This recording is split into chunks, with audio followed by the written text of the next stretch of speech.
holidays usually come with traditions. They usually come with, our family has always done this. And if those are the things that are contributing to the difficulty, it's okay to let them go for 1 year. And if it happens to turn into 2 years, that's okay too. Give yourself permission to be where you are and to need something different this time. Please just hold your breath. Every door looks better when you keep it closed. Keep your head down and don't watch your step. No point in even trying now, just let it go. Maybe they will write the same for me. Maybe this was really just a dream. Don't wanna take that risk and try to see a 9 to 5 will bring security, I'm sure, but I can guarantee you that's no way to live. Way to live. Promise that's no way to live. Way to live. Hi! Welcome back to another episode of Prodigal Peas in a Pod. I'm Brooke Ackerman. And I'm Denise Acosta. And I feel like if you've been listening or watching all this time, you know by now that Denise and I freaking love Christmas. So much. We are like small children when it comes to being excited about Christmas. But we also know that, and I'm going to say from personal experience, I don't know if I can speak for you, but you can speak Probably. for you. From personal experience, the holidays are not always festive and jolly and fun and amazing and exciting. The holidays can also be really difficult for a variety of reasons. And it felt like it wasn't going to be genuine of us to focus on the wonderful parts that we see about the holidays and gloss over that it can also be difficult. This episode is about how the holidays can be a little more difficult, can have some pain associated with them, and all of the things that come along with that, the good, the bad, the ugly, all of it. So Merry Christmas, and we also understand when it doesn't feel all that merry or all that happy. For example, if you've spent enough time with me or any time with me, then you're probably used to me gabbing about Christmas and how much I love the movies and the music and the lights. And I want you to consider that sometimes people hold on to those things or seek those things because it's the only thing that they can feel that they're grasping at for joy. There may still very well be something else that we're dealing with on our own that can be difficult. They can coexist. While the world is expecting us to be jolly and happy this entire time, obviously that's not the norm. That's not reality. It's not always sunshine and rainbows. And we recognize that it can be more painful than anything for some. And we want to address some of that today with you guys. When you said that that's the thing we're grasping or holding on to, I recently wrote a blog post, which you can find on blueprintheartandmind.com, about how I had this feeling of I wanted to decorate for Christmas early. And usually I am a day after Thanksgiving person. There have been times that we've decorated early because we have artificial trees. It's just easier with travel schedules and all that kind of thing. And this year I told John, hi, John, I think I want to decorate really early.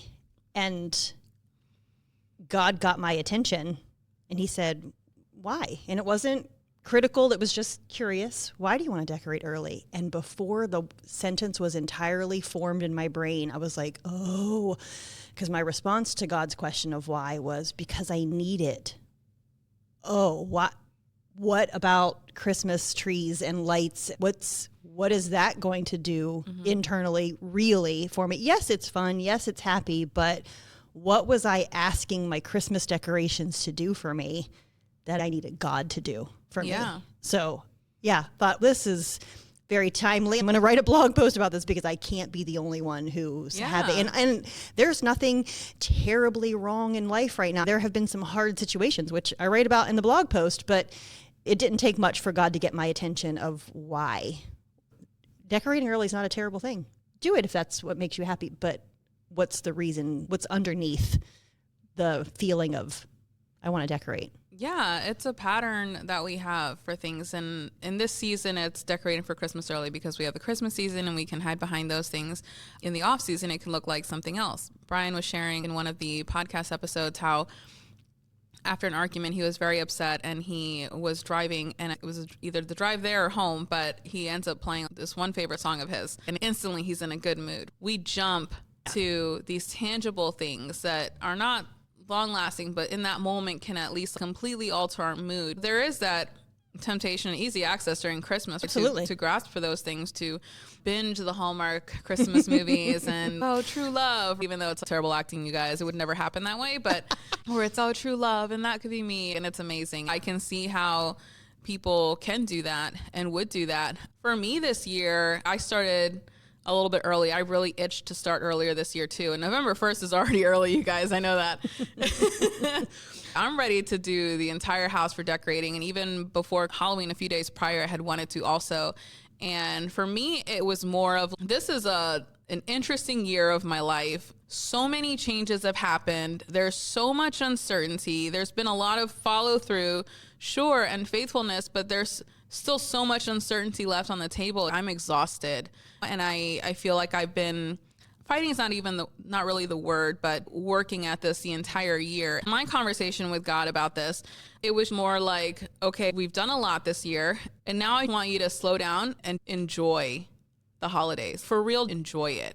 And that was really cool for me to hear, because every time I'm in the holidays, it's been super busy. I love it so much, but I don't even get to enjoy it. I'm grasping at a moment to watch a Christmas movie. The job that I used to have, I was working all through the holiday, even up to meeting my family for dinner. As much as I loved it, I didn't really get to experience it. And so this is the first year where I don't have anything like that on my plate, and I feel like I got the go ahead from God that's like, yeah, I want you to enjoy this, because some of the seeds that we've been sowing all year, I'm starting to see some fruits of that, which is really, really cool. This time of year can be difficult for many reasons. Maybe you're grieving a loss. Maybe you're feeling lonely. Maybe you're frustrated. Your relationships, your friendships, your family, they're all broken, or a lot of conflict, and the pressure of the holidays coming where you're supposed to be with your family. It's supposed to be a happy time. It almost makes you more anxious about it the more that it's coming. We were saying earlier, everybody is going through stuff that they're not always talking about. And rather than forcing happiness down everyone's throats, let's maybe pause and really take a look at our friends and family who are around us and check in and see where they're at. Are they doing all right? Do they need something? And then if it's us that's having a really hard time, let's not hide it. Let's reach out. When you're checking in with a friend, and if you really are feeling really lonely and you need somebody there, there's a difference between sending a, hey, how are you doing, versus, hey, I could really use some company. I'm feeling really lonely this season. Mm-hmm. If the phrase supposed to is coming up, that's a really good indicator. If you're aware of, I'm supposed to be happy, I'm supposed to want to decorate, wrap gifts, cook, go to that party, whatever. Supposed to, it's pretty weighty. It sounds like you're putting some pressure on yourself. Who says you're supposed to want to do any of those things? And that's a really good indicator of there's something going on internally, and get curious about that and dig into what is making me feel like I'm supposed to, and what is actually underneath that. Is there sadness, pain, fear, whatever it is? Usually that's masking something else. If you notice yourself thinking that phrase or saying that phrase, use that as an indicator light on the dashboard of your car. It's something that's pointing to something that's going on a little bit deeper, and explore that and invite somebody else into it, whether that's a trusted friend, a family member, God, whomever, but you do not have to navigate any of this by yourself. And maybe you're both. We talked about another episode about grief and gratitude coexisting. Mm-hmm. That's a newer concept for me this year. And that could be something too, that's okay. And they can coexist, you guys. And if you're wondering, this feels weird, sometimes I'm really grateful and then sometimes I'm really sad, they can coexist. We got to work through that. Another thing I was going to mention is being surrounded by people and still feeling lonely.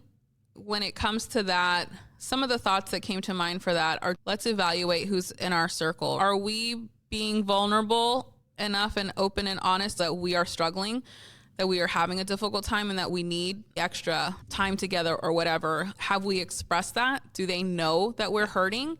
Because that's on us too. People are not mind readers. And then if you have expressed that and they're not showing up for you, maybe also reevaluate that circle and who you're keeping around, because that's not that's not what a good friend is. And at the same time, we also need to be good friends. Are we checking in with our friends? And then those same friends we would hope at some point would be checking in with us, especially if they're noticing something's wrong. It's a two-way street on a friendship there. It's not we're receiving. I want people to always check on me, but I'm not doing the same. We pour into each other, you guys, to have those really strong friendships. And if there's reluctance about reaching out when you're the one who is in need, I totally understand that, again, from a very experiential place. But people aren't mind readers. Other people aren't just supposed to know when you're in need. It's nice when somebody reaches out and says, hey, you were on my mind, or how are you, whatever. But they're not just supposed to know. And if it feels like, well, I don't want to be Debbie Downer, everybody else is happy this holiday season. Anytime we're feeling a pull toward isolation, I can guarantee you that that's being helped along by the enemy. That is nothing that God would ever put on you. And as difficult as it feels, reach out to somebody. If you have good people in your circle, they are not going to turn you away. They're not going to be upset with you for asking for help. They're going to meet you in the place that you are, whatever the need is. They want to show up for you if they are quality people in your life. You got to get over the hesitation of, I don't want to be a bother. I don't want people to feel like I'm not happy. You're allowed to not be happy, and you are absolutely allowed to reach out to those who are in your circle for some help. It doesn't make you needy. I don't know who needs to hear that. Seriously.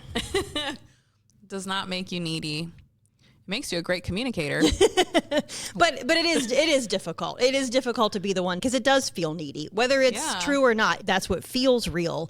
But I guarantee if you have quality people in your circle, they are going to be happier that you asked than for you to sit there by yourself and suffer in silence. Nobody wants that for their friends. Let's spend a little bit more time in that, because I'm definitely that one where I don't want to be letting people know I'm struggling. And I think I probably would rephrase that too. But my thing is, I've had thoughts like, oh, well, already have so much going on in their lives. They're already so busy. I don't want them to worry about me. And I don't want them to know I'm struggling, but more of, no, I genuinely don't want to add on this extra burden to them. But then you have to stop and think, okay, if the shoe was on the other foot, would I want them to let me know that they're struggling, even if I am so busy, even if my schedule is completely packed and I'm stressing about a lot of things in my own life? Yes, if this is my friend and I care about you, then yes, I want to know. I want to know what you're struggling with. And no, maybe I can't resolve all of it, but I can sit with you. I can listen to you. We can text, we can pray together. We can go grab a cup of coffee together, eat, whatever that needs to look like. That's definitely something that has entered my mind for a long time. It's somebody who's so needy. They don't know how to get through life. Life is hard. Get over it. And it's, no, those aren't your people, you guys. The feeling of, I don't want to add to their burden. We are then trying to take responsibility for their lives. Mm-hmm. All we can do is ask. And hopefully, if they're a good friend, they will show up for us. And if they choose not to, that's on them. We can't determine for them whether or not they have the capacity to show up for us. Also, Brene Brown does a whole thing, look her up, about the story that I'm writing in my head. The story that I'm writing in my head is, if I reach out to a friend, I'm going to ruin their holiday spirit. I'm going to be a burden. And who says? This is all inside my own head, when really what I can do is say, hey, I don't know if you have time today, but I could really use a conversation, or meet me for a cup of tea, or whatever. Ask. And I know that's a very vulnerable place to be, and it feels risky. But if you have quality people in your circle, they are going to want to show up for you. Don't listen to the lie of you have to keep things hidden and keep things to yourself, because I can 100% guarantee that is not a thought from God. And the one thing about people in your circle, and maybe there's that fear of, maybe they're not really my peoples, but I also don't have anybody else. I want to keep them around anyway. You're not going to get closer to finding your people if you keep letting that space get taken up by others. Maybe consider that too. There are all kinds of reasons why the holiday season can feel difficult, or maybe that's too strong of a word. Maybe you're feeling like it's just sort of blah. I'm just not into it. There's nothing terrible going on. There's no catastrophic event going on. I'm not feeling it this year. And that's okay, but get curious about that. Look at what's underneath that. But there was a holiday season, this was a long, long time ago now, thank goodness, where I was going through a divorce. And it was literally painful for me to hear Christmas music, to hear everybody's plans for what they were doing with their spouse or their family, because I felt very, very alone. And I remember feeling like I need to still buy Christmas presents for my family because I was still going home to see my parents and my brother and his family. And I could not bring myself to go shopping because it felt like I'm supposed to be enjoying this season, and I was not enjoying it. And I remember going to the grocery store to the gift card section, and I just bought gift cards because that was the best I could do. And no one in my family thought it was awful. No one complained. No one said, I can't believe you only got us a gift card. They knew that it was a difficult time for me. And they were amazing and totally supportive. And it was, hey, thanks so much. I love this store or this, whatever it was. The story I was writing in my head is, I'm having a difficult time and now I'm going to ruin Christmas for my whole family. That was a thought, that I was going to go home and be Debbie Downer and they were all going to have to put up with me and my sadness. And my family was hurting for me as well because this was a very difficult thing. And so I'm telling all of that as an example because it is more than okay for you to take the time to do what you need to do to take care of yourself in the midst of family celebrations, decorations, holiday festivity. You are allowed to choose to take care of you. It's not just allowed, it's recommended that you do what you need to do to take care of you. And again, if you have quality people in your circle, they are going to understand and they are going to rally around you and be supportive. And if it feels like pain is sharper during the holiday season, it might be. And so look at what's underneath that, get curious about what that is. And it might feel like, I don't want to get curious. I don't want to look at it right now. And for a temporary amount of time, that's okay. But don't stay there for too long because it's going to carry over into the next season and the next season. And then that can start to get a little unhealthy. So it's okay to do what you need to do right now, but eventually dig into what's going on underneath all of this. I have a particular Christmas that came to mind when you were talking, and it doesn't have the side of the story where my family was very understanding and happy. And I'm sharing this because I know that some of you can relate to that too. It's not always that you're received with this welcoming thing. And I remember it was, I'm busy doing orders, I'm delivering, it's Christmas Eve, that's the big show. That is Christmas for us. And so I remember I was running orders and I hadn't done the Christmas shopping. Mm-hmm. I hadn't done gifts for anybody. One, because I couldn't afford it. And then because I couldn't afford it, I didn't really want to, but also I didn't have time. My weekends were always doing this, and it's the holidays and my busiest time of year for cupcakes that I was doing. And I remember I was exhausted. I didn't even want to go home and shower to dress up nice to show up for Christmas Eve. And I wanted to go to Mom's house and can't they just accept me like this today? And it's Christmas. It's not supposed to matter about gifts. We're not supposed to care about these things. And I'm tired. Surely that's what it's going to be. And I was very wrong. I showed up having no gifts. I was definitely reprimanded that year. And that I was asked to go out and go get some, for real. Go out and go get some. And I'm emotionally and physically exhausted. I'm crying. I'm crying. Where am I going to go? Things are closed. It's Christmas Eve. Yeah. I remember going to a Walgreens. I found a Walgreens that was open. And I'm trying to get a gift card or something there. And I remember picking up something for my brother. And I already knew, I felt I could hear it because we have a lot of unresolved issues in my family. Our relationship isn't that great. And I knew that it was going to be a thing, but I'm praying that it's not. And I'm sad about it, and I'm trying to get through all of Christmas. And we do get through Christmas, but it wasn't great. It's my favorite holiday. It's my favorite time of year, and it's pain. It's just pain. And then I remember the next day I get a text about, they really didn't like the gift, and can they have the receipt, and they'll exchange it for something else. But I'm like, yo, this doesn't have a receipt. It's from Rite Aid. I don't remember what store, Walgreens, whatever I went to. And I'm like, I don't even want to tell them that. I'll give them the cash for it. And it was one of those things that was really hurtful for me. I know that some of us have, and this is not an every year thing for me. Yeah. Don't misunderstand my family. This isn't something that happens every year, or that even happened again. Thank God it didn't. But I do remember that. And it wasn't a happy time. And it really, really hurt. And I know that some of you can relate to being in situations like that where you don't have that happy ending. You're going through something hard and you show up to your family and they're, no, we love you and we want to hug you. If you have that, good for you. It doesn't always work out that way. And financial concerns definitely add pressure. Comparison of everyone else. Everyone else is having a great holiday. Not everyone else is having a great holiday. And so careful of making agreements with things that aren't true. But there are so many things that can add pressure to this holiday season. And that's another thing that I encourage you to get curious about is where is the pressure coming from? If it's them and they, who are those people? Who are they that are expecting me to be happy? Because that's a good indicator that that's a story that you're writing in your own head.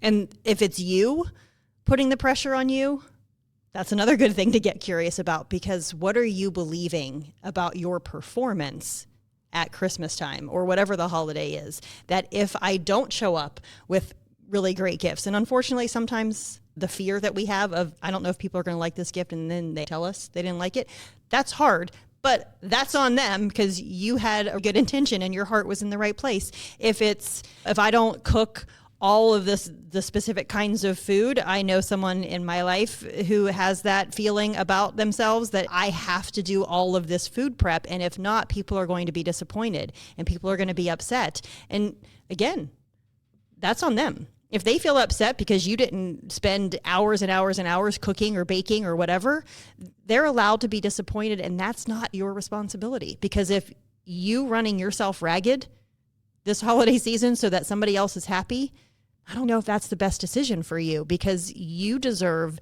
to have some joy and to be able to feel present in this holiday season as well. And so if it feels like you're putting the pressure on you, dig into that a little bit, but you can also ask, hey, I know you want XYZ for Christmas dinner or whatever kind of cookies or whatever it is.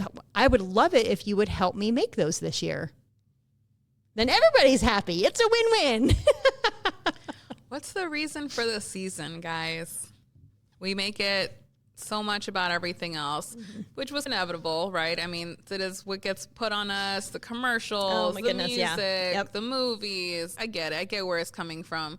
But if we really dig back to what the actual reason is for the season, that's what counts, guys. That's what matters. It's not the gifts that you're showing up with, if any at all. It's who you're choosing to spend that time with. It's those moments. It's those moments of love that you're sharing together, and maybe you feel like you don't have anyone. Yeah. If you are someone that feels like they don't have anybody, they don't have a house to go to, they don't have family that they're close with or friends or whatever, I found that when I'm really struggling, it has helped me to help elsewhere. Is there a neighbor that you've noticed maybe needs something? Maybe you could fix a meal or even share it with them if you end up developing a relationship there, or helping out in a food pantry. Anything like that. If we don't have an immediate family or something, we can find that community. We can always find somebody who is in need of something that we have to offer. And through that, I have found that there are some healing benefits to that. And it's nearly impossible for us to talk about every situation that somebody who's listening or watching might be in, because somebody might feel like I give all the time. I sacrifice all the time, and I don't want to at Christmas time. I want someone to be present to me. And the thing that's helpful for one person might be the thing that's making it difficult for another. One of my favorite things about the different names that we have for God is that the name Emmanuel means God with us.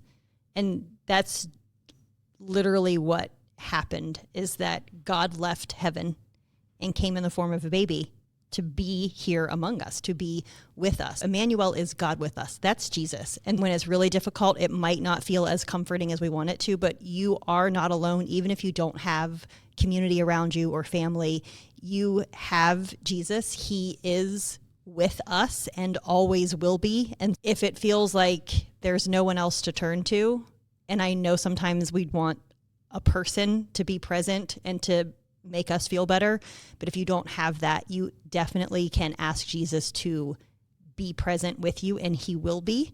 And it does bring comfort, even if it's not in the ways that we're looking for at first. Maybe this year, it's less about what we wrap up and more about who we show up for. Let's focus on meaningful connections and not superficial gifts that people may pour water all over and ruin. I don't know. Maybe they grow out of it. Things that don't last forever. That's all. So there's different levels of sadness, feeling sad and lonely, but there is also a very real extreme that people are really struggling with, even wanting to be alive. And so let's try to recognize that, especially in our circle. We have been entrusted with a certain group of people that we can look out for. And this time of year is a very, I don't want to say it's common, but you hear about these things more often where people lose their battle to want to live. So let's try to recognize and see what we can do for those people that we love.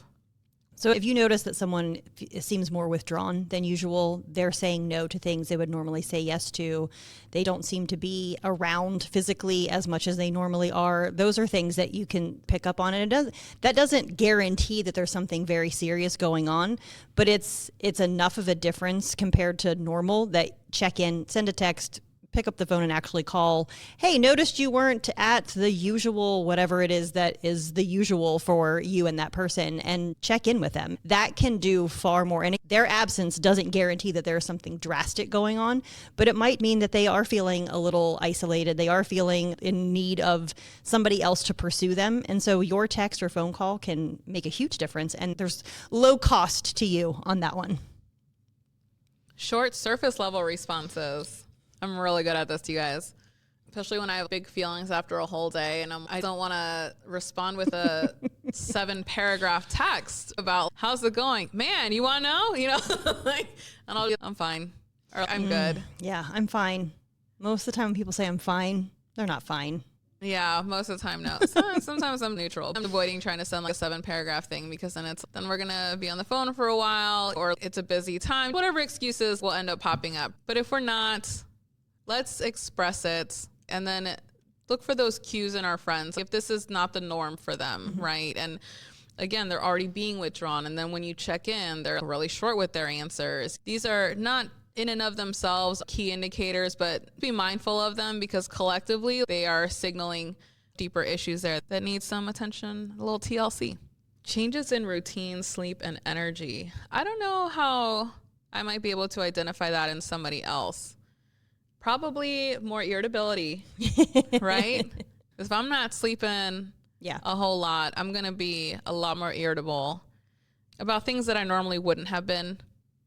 You're looking for things that are maybe not necessarily the typical norm. And if that's something that you're noticing about yourself, irritability, not sleeping, feeling extra tired, it could be it's a stressful time of year. Again, these are not absolute indicators of something terribly wrong, but tune into you. And that's one of those really good times to reach out to somebody who cares about you and loves you well and say, I'm not feeling it this year and I could use a little company or whatever it is. Reach out to somebody. You do not have to stay isolated in this. And look, we're not here to diagnose anybody. No. Right? Don't we don't need need to to sit here and be like, hey, I noticed this, this, and this, and they think you're depressed. You don't. You don't. Don't do that. Recognize and then come in and meet a need. Go out for food. We talk about food a lot because we love food, but at the same time, there's this quote by Maya Angelou, and I'm gonna find it for you guys. She says, I'm concerned that Americans are losing that place of meeting. There are very few times we can be more intimate as to share food together. The kind of conversations I have had over meals have been so restoring. It can be some really deep conversations. It can be catching up. It can be venting. But something about the warmth of food, it's filling you up. You're with people that you love. Showing up for that. I met up with one of my friends. We're going to try to do a monthly coffee thing and checking in with each other on how we're doing spiritually. And because you're going to struggle. There's going to be things that are hard. You're not always going to be on your A game about stuff. And it's good to be in that space with a trusted person that loves you and wants good things for you too. Look at all the times in the Bible where Jesus was eating a meal with somebody. He was onto something. There really is something about sharing food. And you don't have to blow your whole budget on whatever the meal is. You don't have to add more stress to it. But there is something about sharing food that it opens up vulnerability somehow. Being in company, again, it doesn't need to break the bank. Go Yep. for a walk. Sit outside on a picnic. Bring your own PB&J. You don't got enough for that? Let me know. We'll get you some PB&Js. It's choosing to show up for someone. It's not how you do it. It's not with how much money you got for it. Just sitting with someone and not trying to fix them in that moment. Yeah. Let's not have an agenda. Sometimes people need to express their feelings and vent, and then feel that they have a safe place to do that where they're not going to be judged or being told that they're wrong and they need to fix something. You want to be able to say it, and then from there you can move on your own. Sometimes it's that. Let's not come in with an agenda. Let's listen. Let's listen and love. Yeah. A friend of mine who was going through a really difficult circumstance several years ago now, she told me that it was really hard when people would contact her and ask her how she was doing, because she wanted to be authentic, but at the same time she said, how do you all think I'm doing? I'm not doing well. This is a universal situation where everyone would agree when you're going through the death of a loved one, you're not doing well. It's hard. It was difficult for her to receive text messages or phone calls when people would say, how are you? I forever remember that conversation with her. And I asked her, what would feel more helpful to you? Because I want to be a good friend and I want to handle your heart well during this time, because this was not going to be a short experience. There was a long illness, and then there was the actual passing of the person, and then there's the memories that come year after year. And she said, honestly, it's far more helpful when somebody says, hey, you've been on my mind, or I've been thinking about you the last couple of days. I really took that to heart. And now when other friends, including her, when friends are going through a difficult time, rather than, and there's nothing wrong necessarily with asking, how are you? But at the same time, that then makes them feel pressured to either be better than they are, or they don't want to necessarily have to tell all the details again. I've taken to telling people, hey, you popped into my mind today. I wanted to say hi. I wanted to let you know I was thinking of you. Again, there's no hard and fast rule, right thing for everyone, but I know this about this particular friend, and so that's what I've done the last several years is I tell her, hey, you were on my mind today, and she sends me back a heart because she knows we have this understanding. And so that's another way to help somebody feel connected, help somebody feel like they are seen and they are valued without asking them to bear the burden of all the details, tell the story again, because sometimes that's harder than they want it to be. And this is helpful for any time of year, like yes. not just Christmas. Yes. A couple years back, Mom was in the hospital and she ended up having to have emergency surgery. We've spent a month at the ICU. They send her back home. I got to play nurse. I'm learning how to do pick lines for my mom. I have to come over 3 times a day to do this thing for her. And then some other infection came up. We had to rush her back to the ER, and she's back in the ICU. And it was happening all in December. We were coming right up to Christmas, and I'm exhausted. And so the question, how are you? Is how do you think I'm doing? And I don't want to have to always answer you with this Debbie Downer response. And so you don't really know what to say anymore. And your example made me also remember how people will say, how can we help? Let me know if I can do anything to help. And it was probably the worst thing you could have said to me. I don't have time to deal with what I'm doing. I'm already struggling to keep my head above water, and now I have to think of ways to give you ideas on how to help me. I don't know, man. I don't know what to tell you. And I am sorry that it comes out sounding like that, but that's how I felt. It wasn't helpful. Let me know if I can help you. And so what was helpful to me is people that made a decision and did something. One of my girlfriends was following what was going on, and she was like, hey, I see that you're back at the ER today. Do you guys have food tonight? Because it was always me and my cousin who was staying with her, and I'd be there every single minute that I could be there. And that meant not having food all the time. I remember she made this huge platter of food, and it was good food. She was a good cook. I meet her outside of the ER. She hands me these 2 trays of food and utensils and all that stuff. And then she stands out there and she prays with me. And that was actually the first time that someone had done that for me in my life. People will be like, well, pray for you in my own time. And that's great. And I believe you. But showing up with food and praying, it was a huge thing for me. So then we bring it back, and we had a ton of food. We were able to give the nurses food. They came in and got stuff too. But the point is, she just showed up. And she just did something. And you don't have to even just show up, because then I had some friends that were just like, hey, I'm thinking about you today, like you said. And it's just simple like that. We also want to say this, none of this is prescriptive, because for Denise, somebody saying, let me know how I can help was not helpful. But for somebody else, that might just be the thing, like, oh, wow, somebody's aware of the situation. Somebody's thinking of me. And they might say, no, I'm good right now. I don't need any help, but thank you so much. And there's no 100% right way to do this all the time, every time for every person. What is helpful for one person is not helpful for another. That's why I asked that friend of mine, how can I be helpful to you in this particular situation? Because for her, it was very specific. And for most people, there is going to be something that is helpful. Sometimes we do want someone to show up with a casserole or dessert or whatever. Sometimes we don't know what's help. We don't know what we need. We know that it's hard right now. Cut yourself some slack. People aren't just supposed to know. You don't have to be able to anticipate everyone's needs. But the bottom line is, let someone know that they're on your mind, that you're aware, that you see them, because every one of us, whether it's the holidays or a random Tuesday in June, it doesn't matter. We need to know that we're seen and valued and loved. Find ways to do that for the people in your circle because they need it. We need it. Let's start doing that for each other, no matter if it's Christmas or a random day. Feeling seen, valued, and what was the third one? Heard? I don't know. I don't know why I said loved, known. I don't know. All those things. All of those.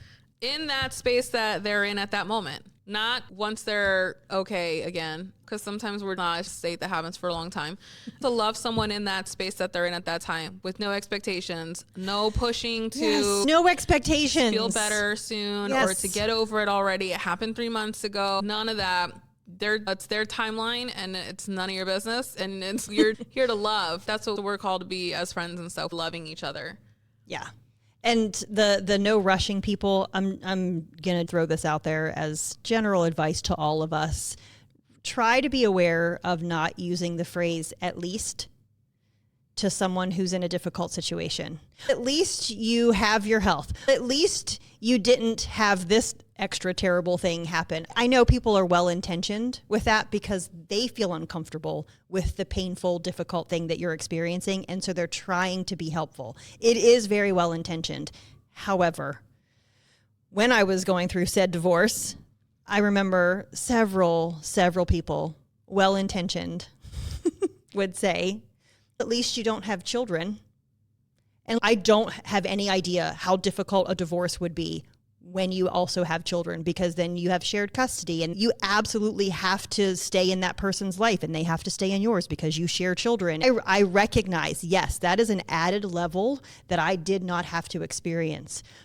But it made me feel like, oh, so because I don't have children, somehow this pain that I'm going through in this divorce is supposed to be less because I don't have children. It did not diminish the pain that I was going through. So be mindful of using at least, because usually whatever comes on the heels of that is not going to be as helpful as you want it to be, because their pain is their pain. And while you might see it as, well, it could be worse, it could be, but it could also be a whole lot better. Allow the person to be where they are and love them and support them where they are. And like Denise said, their timeline is their timeline.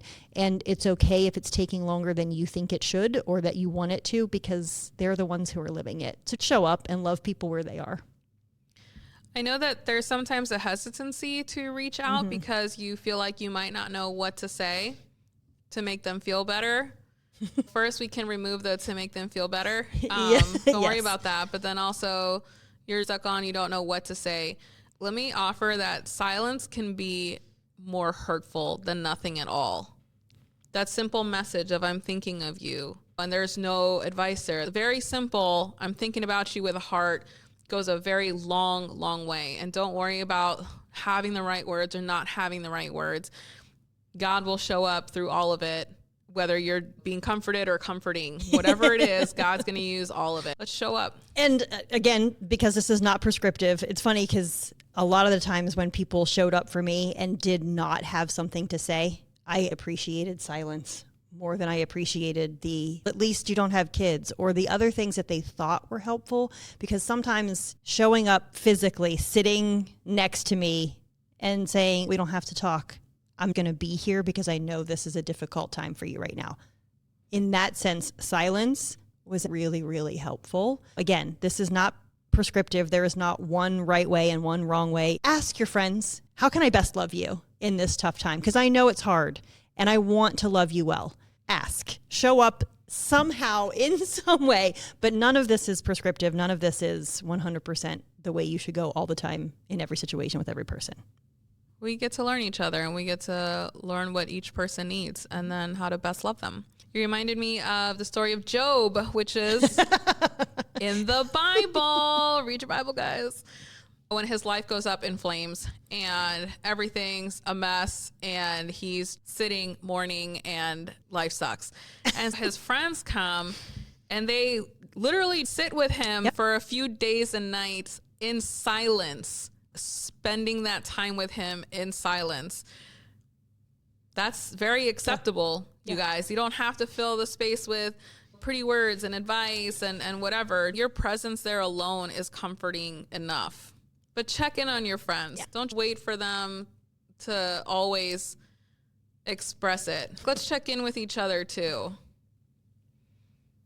So we've talked quite a bit about all the different things that could be going on, whether it's with you or with the people that you love. And so we wanted to offer some things that might be helpful in these situations. Holidays usually come with traditions. They usually come with some of the things that our family has always done this. And if those are the things that are contributing to the difficulty, it's okay to let them go for 1 year.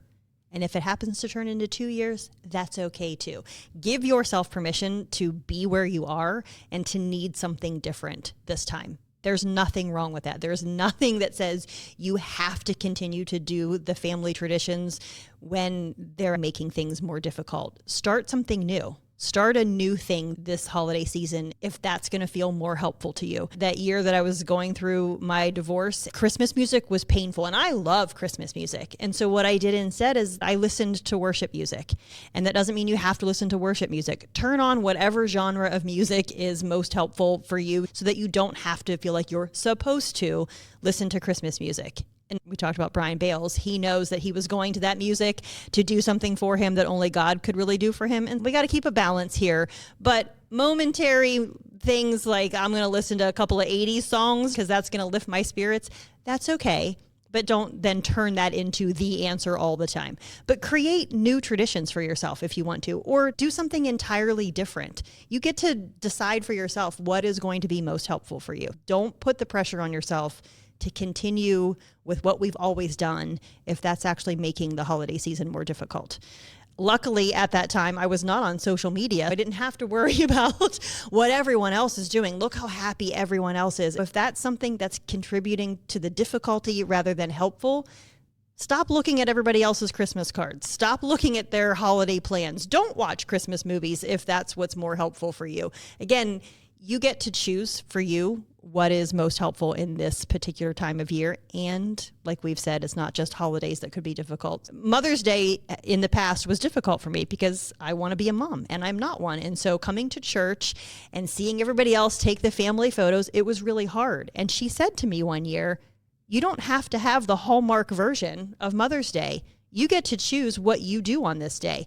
While that is very simple, it was revolutionary thought for me, and I am forever indebted to her. Nicole Detweiler, you know I'm talking about you. Hey, Nicole, thank you. I mean, it was amazing, and every Mother's Day, she and I talk, and she's like, how you doing this year? And some years, this is great, and I'm coming to church, and I'm doing all the usual things, and then some years, I'm peacing out, and I'm going to go for a hike, or I'm going to go out for brunch, or whatever it is. I get to choose. It's not just Christmas time. Whatever you need to do, you can break your traditions and you can break the typical, and you don't have to have the quote unquote picture perfect version of whatever is going on. And we've said it, but we're going to say it again. Reach out. People are not in your mind with you. They aren't supposed to know. They are not mind readers. And I know it's hard when you're already feeling vulnerable to risk asking for help, but ask. If you have quality people in your circle, they're going to show up for you. And you don't have to earn a darn thing. If you don't feel like baking 900 million cookies, don't. Take a nap. Rest in whatever form. It doesn't have to be sleep. But whatever feels restful to you, whatever feels restorative to you, you get to choose that. There is no supposed to. There is no have to. You get to choose. I'm going to say it again. You get to choose. And if baking is restorative for you, you can send them our way. We will consume them and we would love them and we will appreciate them. The follow-up on your Mother's Day comment, I have the same thing, but for Father's Day, not because I want to be a father, you guys. Obviously have a strange relationship with mine. For many years, I was forced into celebrating Father's Day because that's what you do. And then you have to go see your uncle and you have to spend time with them and love on them. And you have to do all these things. And it was hard for me. And then it became this whole, you can choose to do what you want. And so I did. I've had a few years at this point where sometimes I'm in full on emotions. I'm angry. And then sometimes I'm having a great time. And I think I will see some people today and celebrate some people. Coming to that realization that I can choose how to spend that day was also revolutionary for me.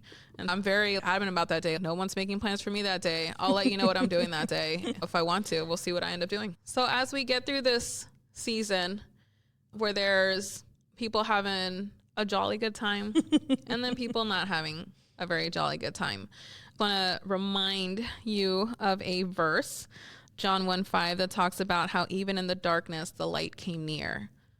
So as we start noticing these relationships of ours, friendships, or even in ourselves, recognize that we have the opportunity to be that light in someone who's experiencing darkness. Maybe you're carrying that light for yourself or for someone else this season, but always we have the opportunity to do so.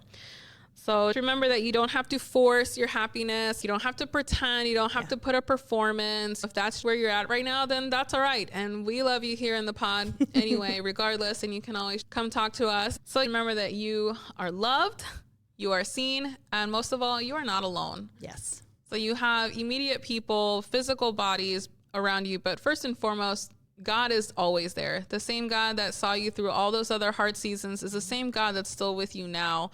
And we can always invite him into that space to hear what he has to say about it or just to sit with us. So thanks for joining us today on Prodigal Peas in a Pod. And we'll see you next week. Okay, bye. Thanks for tuning in to another episode of Prodigal Peas in a Pod. Not sure how you found us today, but be sure to like, subscribe, and follow so you don't miss out on any other episodes. And you can find us on most podcast platforms like Spotify, Apple Podcasts, YouTube, and Amazon Music. If anything we said today resonated or got you thinking deeper, share it with a friend, leave a comment, or shoot us an email over at prodigalpeas@gmail.com. If you didn't know, this podcast is a merge of both of our brands. I am Misfit of Creation, a soul food ministry. You can find me on Instagram, on Facebook, and on YouTube. I also have an Etsy shop where you can find downloadable tools that will help you grow in your walk with God.